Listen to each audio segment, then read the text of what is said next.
പ്രിയപ്പെട്ടവരെ, അസ്സലാമു അലൈക്കും. നമസ്കാരം. എല്ലാവർക്കും സുഖമായിരിക്കുന്നു എന്ന് വിശ്വസിക്കുന്നു. ഇന്ന് ഞാൻ നിങ്ങളുമായി പങ്കുവയ്ക്കാൻ ഉദ്ദേശിക്കുന്നത് ഇന്ത്യയിലെ ഒരു പ്രധാന വാണിജ്യ നഗരമായ ബോംബെയിലെ അതിപുരാതനമായ ചരിത്രപ്രസിദ്ധമായ VT എന്ന ചുരുക്കപ്പേരിൽ അറിയപ്പെടുന്ന വിക്ടോറിയ ടെർമിനസ്, ഇപ്പോൾ ഛത്രപതി ശിവാജി മഹാരാജാസ് ടെർമിനസ് എന്നറിയപ്പെടുന്ന ഒരു റെയിൽവേ സ്റ്റേഷനും അതിൻ്റെ പരിസരങ്ങളുമാണ്. ഭൂഗ്ലോബിൽ 18°9398' നോർത്ത്, 72°8354' ഈസ്റ്റ് എന്നതാണ് ഭൂഗ്ലോബിൽ ഇതിൻ്റെ സ്ഥാനം.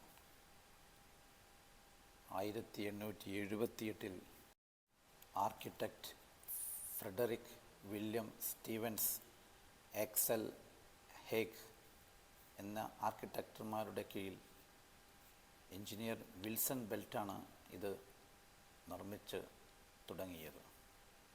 ഏകദേശം 147 വർഷങ്ങൾക്ക് മുമ്പ് അന്നത്തെ ഇതിൻ്റെ ചെലവായ തുക $19,000 അമേരിക്കൻ ഡോളർ, അന്നത്തെ ഇന്ത്യൻ റുപ്പീസ് 16,14,000 റുപ്പീസ്. ഇന്ന് അതിൻ്റെ വില വരുന്നത് 2013 മില്യൺ റുപ്പീസ്, അല്ലെങ്കിൽ അമേരിക്കൻ ഡോളറിൽ പറഞ്ഞാൽ $24 മില്യൺ. 1925 ഈ റെയിൽവേ സ്റ്റേഷൻ വൈദ്യുതീകരിച്ച് ഇലക്ട്രിക്കലിലേക്ക് മാറിയത്. ഏകദേശം 100 വർഷങ്ങൾക്ക് മുമ്പ് ഇവിടെ നിന്നും ദീർഘദൂര ട്രെയിനുകളുമുണ്ട്, അതേപോലെ ലോക്കൽ ട്രെയിനുകളുമുണ്ട്. ഏകദേശം 18 പ്ലാറ്റ്ഫോമുകളാണ് ഇവിടെയുള്ളത്. ഇവിടെ തന്നെയാണ് പ്രധാന റിസർവേഷൻ സെൻറ്ററുകളും. ഇവിടെ നിന്ന് പോകുന്ന ട്രെയിനുകളുടെ പ്രധാന ലൈനുകളുടെ പേരുകൾ സെൻട്രൽ, ഹാർബർ ലൈനാണ്. 2 ലൈനാണ് ഇവിടെ നിന്നും പ്രധാനമായും ഉള്ളത്. ഒന്ന് സെൻട്രൽ ലൈനും ഒന്ന് ഹാർബർ ലൈനും. സെൻട്രൽ ലൈനിൽ VTയിൽ നിന്നും തുടങ്ങിയാൽ, അല്ലെങ്കിൽ CSTയിൽ നിന്നും തുടങ്ങിയാൽ അത്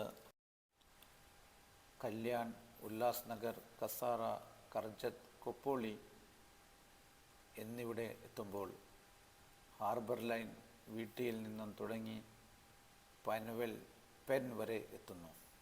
എന്നാൽ അതേസമയം VT ഹാർബർ ലൈനിൽ തുടങ്ങി വെസ്റ്റേൺ ലൈൻ അവസാനിക്കുന്ന VT ഗോരഗോൺ ലൈനും ഉണ്ട്. ഇവിടെ നിന്നും പോകുന്ന ട്രെയിനുകൾ ഹാർബർ, സെൻട്രൽ, വെസ്റ്റേൺ എന്നീ 3 ലൈനുകളെയും ബന്ധിപ്പിച്ചാണ് പലയിടങ്ങളിലൂടെയും കടന്നു പോകുന്നത് എന്നതാണ് ഇതിൻ്റെ മറ്റൊരു പ്രത്യേകത. കൂടാതെ ഇന്ത്യയിലെ തന്നെ മാത്രമല്ല, ലോകത്തിലെ തന്നെ വളരെ തിരക്ക് പിടിച്ച ഒരു റെയിൽവേ സ്റ്റേഷനാണ് VT റെയിൽവേ സ്റ്റേഷൻ എന്ന കാര്യം ഞാൻ സാന്ദർഭികമായി നിങ്ങളോട് പങ്കുവയ്ക്കുകയാണ്. അത്രക്കും ജനങ്ങൾ ഒരു ദിവസം ഇവിടെ നിന്നും വ്യത്യസ്ത ഭാഗങ്ങളിലേക്ക് യാത്ര തിരിക്കുകയും ഇവിടെ നിത്യ ജീവിതവുമായി ബന്ധപ്പെട്ട് വന്നു പോവുകയും ചെയ്യുന്നുണ്ട്. ഇടക്കാലത്ത് ബോംബെ മഹാനഗരത്തിൻ്റെ പേര് മാറ്റി മുംബൈയാക്കി. അപ്പോൾ ഇവിടെ നമ്മൾ പറയുന്ന വിക്ടോറിയ ടെർമിനസ് എന്ന റെയിൽവേ സ്റ്റേഷൻ്റെ പേര് മാറ്റി ഛത്രപതി ശിവാജി മഹാരാജാസ് ടെർമിനസ് എന്നാക്കി. അങ്ങനെ നാമകരണം മാറ്റത്തിന് വിധേയമായി മുന്നോട്ട് പോകുന്ന ഒരു കാലഘട്ടത്തിലാണ് നാം ഏവരും ജീവിക്കുന്നത് എന്ന വസ്തുത നാം ഒരിക്കലും മറക്കാൻ പാടില്ല.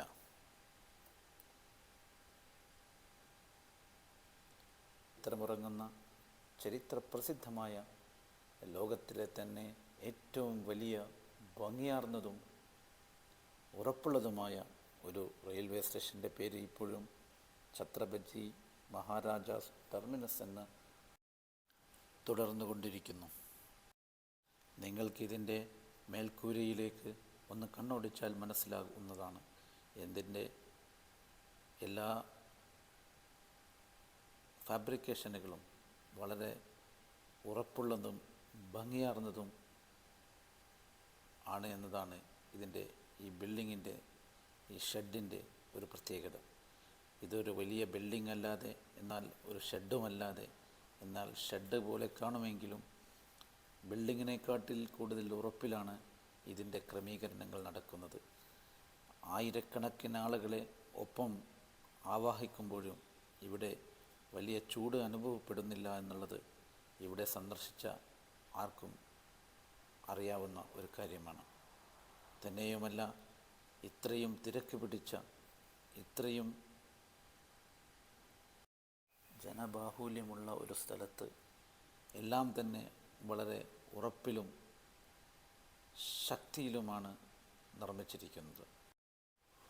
ഈ വിക്ടോറിയ ടെർമിനസ് മാത്രമല്ല ഇങ്ങനെ, ഇതിൻ്റെ പരിസരങ്ങളിലുള്ള ബോംബെ മുനിസിപ്പൽ ബിൽഡിങ്ങും അതുപോലെ ഇതിനോടോരം ചേർന്ന് നിൽക്കുന്ന GPO പോസ്റ്റ് ഓഫീസ് തുടങ്ങിയ എല്ലാ പ്രധാന ബിൽഡിങ്ങുകളും ഏറെക്കുറെ ഇതേ ആർക്കിടെക്ചറിലാണ്. ഇത് ഒരു ഇൻഡോ സറാസനിക് ആർക്കിടെക്ചറൽ സ്റ്റൈലാണ് ഇതിനുള്ളത്. ഇതിൻ്റെ മേൽക്കൂരയും തൂണുകളും എല്ലാം തന്നെ വളരെ സ്ട്രോങ്ങും ഭംഗിയാർന്നതുമാണ് എന്ന് പ്രത്യേകം എടുത്തു പറയേണ്ട ഒരു കാര്യമാണ്. പിന്നെ ഈ ശക്തമായ മഴയുടെ യാതൊരു കേടുപാടുകളും ഈ ബിൽഡിങ്ങിനെ ബാധിക്കുന്നില്ല എന്നുള്ളതും എടുത്തു പറയേണ്ടത് തന്നെയാണ്. പിന്നെ ഇവിടെ നിന്നും ഇന്ത്യയുടെ നാനാഭാഗത്തേക്കുമുള്ള, അത് ഈസ്റ്റ് ഇന്ത്യയിലേക്കാവട്ടെ, നോർത്ത് ഇന്ത്യയിലേക്കാവട്ടെ, വെസ്റ്റ് ഇന്ത്യയിലേക്കാവട്ടെ, സൗത്ത് ഇന്ത്യയിലേക്കാവട്ടെ, എല്ലാ സ്റ്റേറ്റുകളിലേക്കുമുള്ള, ഇന്ത്യയിലെ നാനാഭാഗത്തേക്കുമുള്ള ട്രെയിനുകളും ഇവിടെ നിന്ന് സർവീസുകൾ നടത്തുന്നുണ്ട്. അതിൻ്റെ ഒരു അറ്റമായി ഈ വിക്ടോറിയ ടവറിനെ ഉപയോഗിക്കുന്നുണ്ട്, അല്ലെങ്കിൽ CST എന്ന ഈ ഭാഗത്തെ ഉപയോഗപ്പെടുത്തുന്നുണ്ട് എന്നുള്ളതും വളരെ ഗൗരവമുള്ള ഒരു കാര്യം തന്നെയാണ്. കാരണം ഇവിടെ നിന്ന് വരുന്ന എല്ലാ ട്രെയിനുകളിലും അതിൻ്റെ എല്ലാം തന്നെ പിടിച്ചു നിൽക്കാനുള്ള ഒരു ശേഷി ഈ റെയിൽവേ സ്റ്റേഷനുണ്ട് എന്നുള്ളതാണ് ഇതിൻ്റെ മറ്റൊരു പ്രത്യേകത. പിന്നെ വിക്ടോറിയ ടവറിന് അഭിമുഖമായി നിൽക്കുന്ന മുനിസിപ്പൽ ബിൽഡിങ്ങാണ് നിങ്ങളിപ്പോൾ കണ്ടുകൊണ്ടിരിക്കുന്നത്.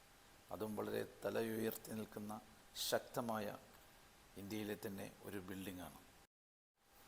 ആയതിനാൽ എൻ്റെ സുഹൃത്തുക്കളായ എൻ്റെ പ്രേക്ഷകരോട് എനിക്ക് പറയുവാനുള്ള ഒരു കാര്യം, നിങ്ങൾ ബോംബെ മഹാനഗരം കണ്ടിരിക്കേണ്ട ഒരു സംഭവമാണ്.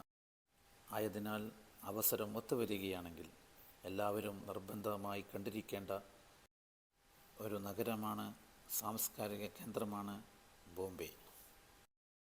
ഇതുപോലുള്ള ഒരു നല്ല വീഡിയോയുമായി വീണ്ടും കാണാം. നന്ദി, നമസ്കാരം.